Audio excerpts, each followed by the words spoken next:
میں نے آج تک اس سے اچھا پیغام کبھی پوسٹ نہیں کیا، اس لیے آپ سب سے گزارش ہے کہ آپ اسے پورا سکون اور اطمینان کے ساتھ سنیں۔ انشاءاللہ آپ کا ایمان تازہ ہو جائے گا۔ وفات سے 3 روز قبل جب حضور اکرم صلی اللہ علیہ وآلہ وسلم ام المومنین حضرت میمونہ رضی اللہ عنہا کے گھر تشریف فرما تھے، ارشاد فرمایا، میری بیویوں کو جمع کرو۔ جب تمام بیویاں جمع ہو گئیں تو حضور اکرم صلی اللہ علیہ وآلہ وسلم نے ان سے دریافت فرمایا، کیا تم سب مجھے اجازت دیتی ہو کہ بیماری کے دن میں عائشہ رضی اللہ عنہا کے ہاں گزار لوں؟ سب نے کہا، اے اللہ کے رسول، آپ کو اجازت ہے۔ پھر اٹھنا چاہا لیکن اٹھ نہ پائے تو حضرت علی ابن ابی طالب اور حضرت فضل بن عباس رضی اللہ عنہ آگے بڑھے اور حضور اکرم صلی اللہ علیہ وآلہ وسلم کو سہارے سے اٹھا کے سیدنا میمونہ رضی اللہ عنہا کے حجرے سے سیدہ عائشہ رضی اللہ تعالی عنہا کے حجرے کی طرف لے جانے لگے۔ اسی وقت صحابہ کرام نے حضور اکرم صلی اللہ علیہ وآلہ وسلم کو اس بیماری اور کمزوری کے حال میں پہلی بار دیکھا تو گھبرا کے ایک دوسرے سے پوچھنے لگے، رسول اللہ صلی اللہ علیہ وآلہ وسلم کو کیا ہوا؟ چنانچہ صحابہ مسجد میں جمع ہونا شروع ہو گئے اور مسجد شریف میں ایک رش لگ گیا۔ حضرت صلی اللہ علیہ وآلہ وسلم کا پسینہ شدت سے بہہ رہا تھا۔ حضرت عائشہ رضی اللہ عنہا فرماتی ہیں کہ میں نے اپنی زندگی میں کسی کا اتنا پسینہ بہتے نہیں دیکھا، اور فرماتی ہیں، میں رسول اللہ صلی اللہ علیہ وآلہ وسلم کے دست مبارک کو پکڑتی اور اسی کو چہرے اقدس پہ پھیرتی، کیونکہ نبی کریم صلی اللہ علیہ وآلہ وسلم کا ہاتھ میرے ہاتھ سے کہیں زیادہ محترم اور پاکیزہ تھا۔ مزید فرماتی ہیں کہ حضور نبی کریم صلی اللہ علیہ وآلہ وسلم سے بس یہی ورد سنائی دے رہا تھا کہ لا الہ الا اللہ، بے شک موت کی بھی اپنی سختیاں ہیں۔ اسی اثناء میں مسجد کے اندر حضرت صلی اللہ علیہ وسلم کے بارے میں خوف کی وجہ سے لوگوں کا شور بڑھنے لگا۔ نبی علیہ السلام نے دریافت فرمایا، یہ کیسی آوازیں ہیں؟ عرض کیا گیا، اے اللہ کے رسول، یہ لوگ آپ کی حالت سے خوف زدہ ہیں۔ ارشاد فرمایا کہ مجھے ان کے پاس لے چلو۔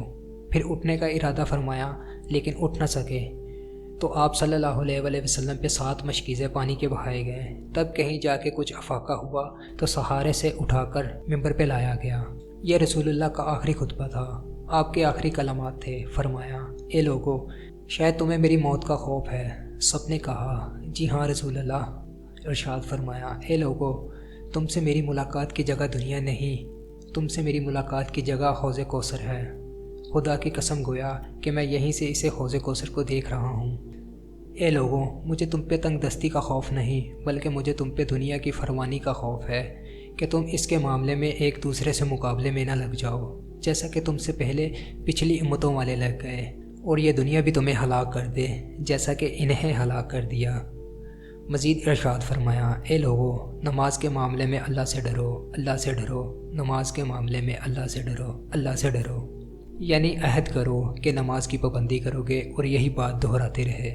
پھر فرمایا، اے لوگوں، عورتوں کے معاملے میں اللہ سے ڈرو، عورتوں کے معاملے میں اللہ سے ڈرو، میں تمہیں عورتوں سے نیک سلوک کی وصیت کرتا ہوں۔ مزید فرمایا، اے لوگوں، ایک بندے کو اللہ نے اختیار دیا کہ دنیا کو چن لے یا اسے چن لے جو اللہ کے پاس ہے، تو اس نے اسے پسند کیا جو اللہ کے پاس ہے۔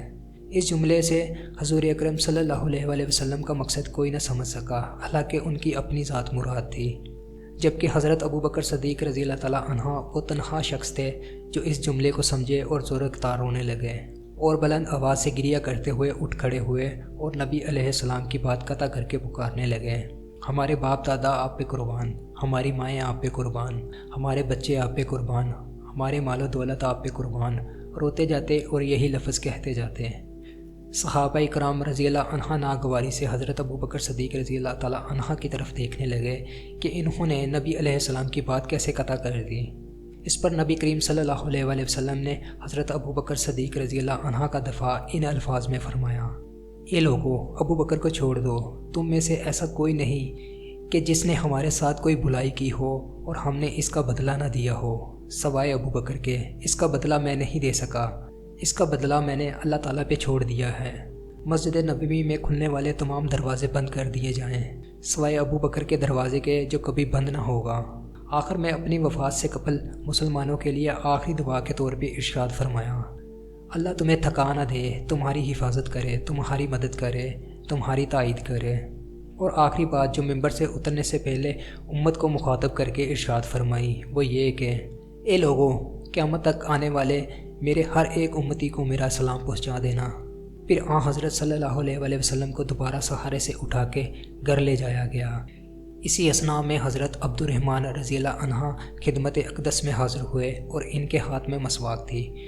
نبی اکرم صلی اللہ علیہ وسلم مسواک کو دیکھنے لگے، لیکن شدت مرض کی وجہ سے طلب نہ کر پائے۔ چنانچہ سیدہ عائشہ رضی اللہ تعالیٰ عنہ حضور نبی کریم صلی اللہ علیہ وسلم کے دیکھنے سے سمجھ گئی۔ انہوں نے حضرت عبد الرحمن رضی اللہ عنہ سے مسواک لے لی اور نبی کریم صلی اللہ علیہ وسلم کے دہن مبارک میں رکھ دی، لیکن حضور صلی اللہ علیہ وسلم اسے استعمال نہ کر پائے تو حضرت سیدہ عائشہ رضی اللہ تعالیٰ عنہ نے حضور اکرم صلی اللہ علیہ وسلم سے مسواک لے کر اپنے منہ سے نرم کی اور پھر حضور نبی کریم صلی اللہ علیہ وسلم کو لوٹا دی تاکہ دہن مبارک اس سے تر رہیں۔ فرماتی ہیں آخری چیز جو نبی کریم صلی اللہ علیہ وسلم کے پیٹ میں گئی وہ میرا لعاب تھا، اور یہ اللہ تبارک تعالیٰ کا مجھ پہ فضل ہی تھا کہ اس نے وصال سے قبل میرا اور نبی کریم صلی اللہ علیہ وسلم کا لعاب دہن یکجا کر دیا۔ امیر المومنین حضرت عائشہ صدیقہ رضی اللہ عنہا مزید ارشاد فرماتی ہیں، پھر آپ صلی اللہ علیہ وسلم کی بیٹی سیدہ فاطمہ تشریف لائیں اور آتے ہی رو پڑیں کہ نبی کریم صلی اللہ علیہ وسلم اٹھ نہ سکے، کیونکہ نبی کریم صلی اللہ علیہ وسلم کا معمول تھا جب بھی فاطمہ رضی اللہ عنہا تشریف لاتی تو حضور نبی کریم صلی اللہ علیہ وسلم ان کے ماتھے پہ بوسہ دیتے تھے۔ حضور صلی اللہ علیہ وسلم نے فرمایا اے فاطمہ قریب آ جاؤ۔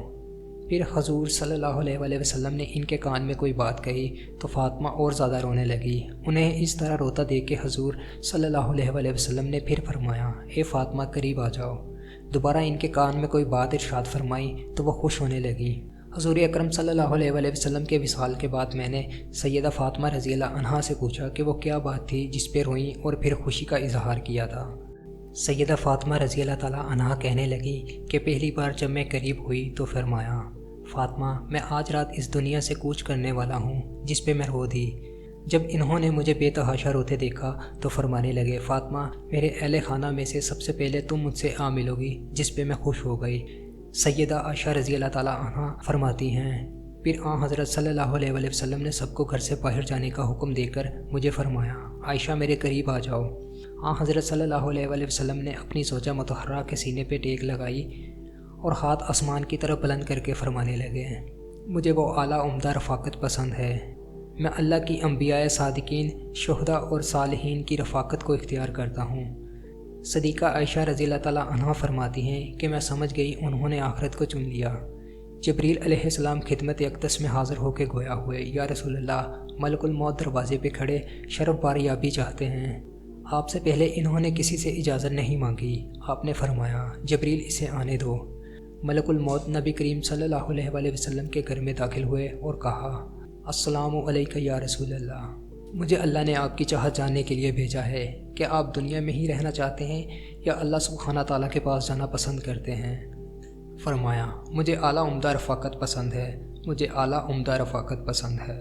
مالک الموت حضرت صلی اللہ علیہ وسلم کے سرہانے کھڑے ہوئے اور کہنے لگے اے پاکیزہ روح، اے محمد بن عبداللہ کی روح، اللہ کی رضا اور خوشنودگی کی طرف روانہ ہو، راضی ہو جانے والے پروردگار کی طرف جو غضبناک نہیں۔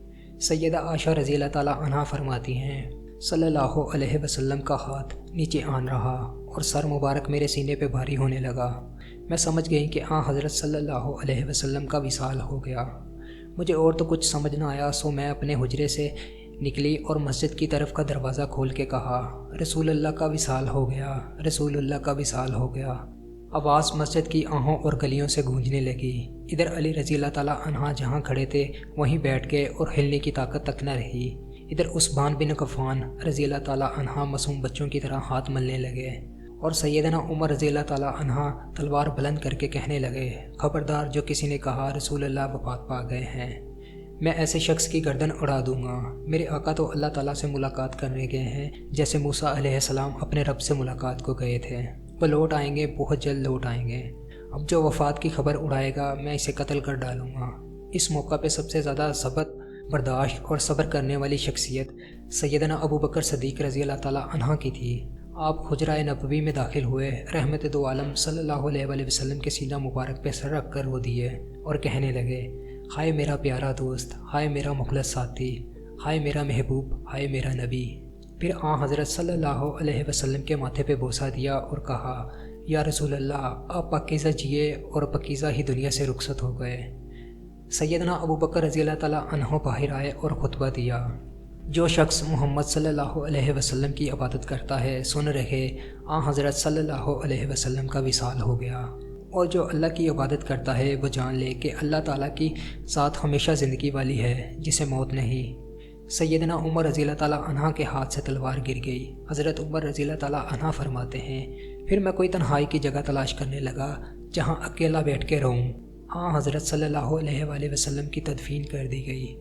سیدہ فاطمہ رضی اللہ تعالیٰ عنہ فرماتی ہیں، تم نے کیسے گوارا کر لیا کہ میں نبی علیہ السلام کے چہرے انور پہ مٹی ڈالوں؟ پھر کہنے لگی، ہائے میرے پیارے ابا جان کہ اپنے رب کے بلاوے پہ چل دیے، کہ جنت الفردوس میں اپنے ٹھکانے کو پہنچ گئے۔ ہائے میرے پیارے بابا جان، بے شک اللہ اور اس کے فرشتے نبی صلی اللہ علیہ وآلہ وسلم پہ درود بھیجتے ہیں۔ اے ایمان والو، تم بھی ان پہ درود بھیجو اور خوب سلام بھیجا کرو۔